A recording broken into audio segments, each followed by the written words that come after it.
Dear all, we are still in the grip of that powerful eclipse corridor that I've been talking nonstop about recently, deep inside it still.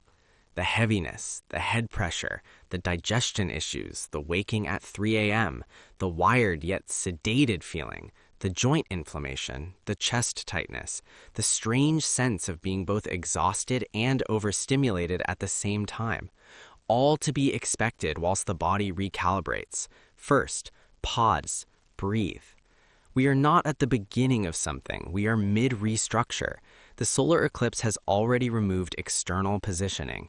The compression phase peaked, but removal is not the end of the process. What follows removal is redistribution, and redistribution can feel more destabilizing than the initial event because the old narrative has dissolved, but the new clarity has not yet fully formed, and it can play havoc with the mental, emotional, and physical body for a short while as that process plays out. Watch my last two videos. That is where we are still, between the solar eclipse and the lunar eclipse on March 3rd. This 14-day bridge is not dramatic in appearance. Other words, where is the huge sun activity in the CMEs, but it is structurally significant. Solar eclipses shift outer positioning. Lunar eclipses reveal inner truth, and the space between them reorganizes the system. When systems reorganize, biological systems respond. Your body. Body says, ouch. Body says, what is going on? This is the part that must be spoken about clearly.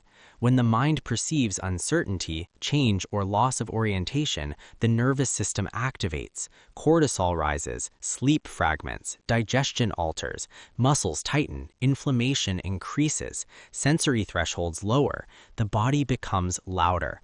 For many, not all, for many this is happening now. It is stress physiology responding to perceived change that the mind doesn't have the tools to compute. Now, layer on top of that the 6-planet alignment building toward February 28th. Convergence compresses perception. Then add Mercury retrograde in Pisces, which naturally blurs logic and heightens emotional processing. And then finally, we are approaching a total lunar eclipse, a blood moon, which historically marks emotional illumination. Some will see deep trapped emotions surfacing that can no longer hide, because lunar eclipses do not create emotion, they reveal what has already been stored. That stuff that has been swept under the rug is growing now, so yes, pressure may build again before release. Some of you are feeling layers of release now, mixed with new pressure building. It's like going up and down both at the same time for this reason.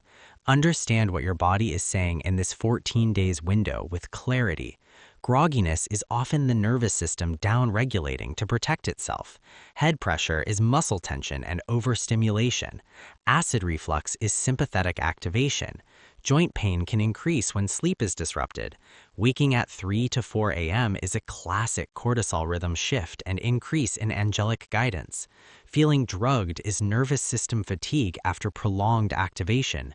Chest heaviness is often stress breathing, not catastrophe. When thousands of people focus on sensation at the same time, attention amplifies signal. The body listens to narrative. This does not mean the symptoms are imagined, it means the system is responsive. This corridor is redistribution. What was loosened must resettle, and redistribution can feel messy before it feels clear. Externally, we are seeing similar themes: exposure in leadership, accountability conversations, structural tensions rising into headlines. What was hidden surfaces. What was tolerated is questioned. Macro mirrors micro. Everything you're feeling in your body is happening in the headlines and all the news right now. We are in big, big energy. I can't emphasize this enough. When lightworkers don't see sun activity, they sometimes switch off and think, oh, there's nothing happening. But the reality is that we are in the alternate reality of one non-stop sunburp right now in terms of effective energy until March 20th. It's going to feel super duper intense even at the micro level as we hit this planetary alignment on the 28th, which is now building. And lastly, for those with allergies, now is a time to stock up on pills, creams, and potions, lotions for that kind of thing, as some of you are going to see allergies increase for a short while now. Hang in there. You got this. Alexander Quinn.